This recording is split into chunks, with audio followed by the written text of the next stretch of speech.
Hello అండి, I'm Rajesh, healing therapist and nutrition counsellor. So తన problem వచ్చేసి ఒక 12 years నుంచి ఉందట. సో నెక్ రొటేట్ కావట్లేదు, ఒకటే సైడ్ బెండ్ అయిందనమాట. తన సింగరేణి ఎంప్లాయ్. సో ఈరోజు అక్యుప్రెషర్ ట్రీట్మెంట్ చేస్తున్నాను. సో ఇలా నీడిల్స్ పెడతాం అనమాట. నీడిల్స్ పెట్టిన తర్వాత ఇలా అక్యుప్రెషర్ పెన్ తోటి ఇలా టచ్ చేసిన కొద్దీ కొంచెం లోపల జల్లు అంటుంది, మజిల్ అనేది స్టిమ్యులేట్ అవుతుంది అనమాట లోపల. ఒకసారి మీరు చూడొచ్చు ఎలా షేక్ అవుతుందో. చూడండి, బాడీ ఇలా టచ్ చేస్తేనే షేక్ అవుతుంది. ఇలా మంచి రిజల్ట్ ఉంటుంది అన్నమాట. Natural treatment, no side effects. పాపం తను ఎన్నో ట్రై చేశారట, ఎన్నో విధాలుగా హాస్పిటల్ కానీ ఎన్నో విధాలుగా మెడిసిన్స్ కానీ వాడిందట, కానీ ఎక్కడ రిజల్ట్ లేదు. మన దగ్గర రాబట్టి ఒక 15 days పైన ఉంది, బట్ మంచి రిజల్ట్ వచ్చింది.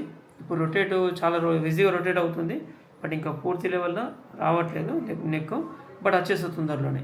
ఓకేనా? ఎవరికైనా ఇలాంటి ప్రాబ్లమ్స్ ఉంటే రండి, తొందరలోనే సెట్ చేసేద్దాం.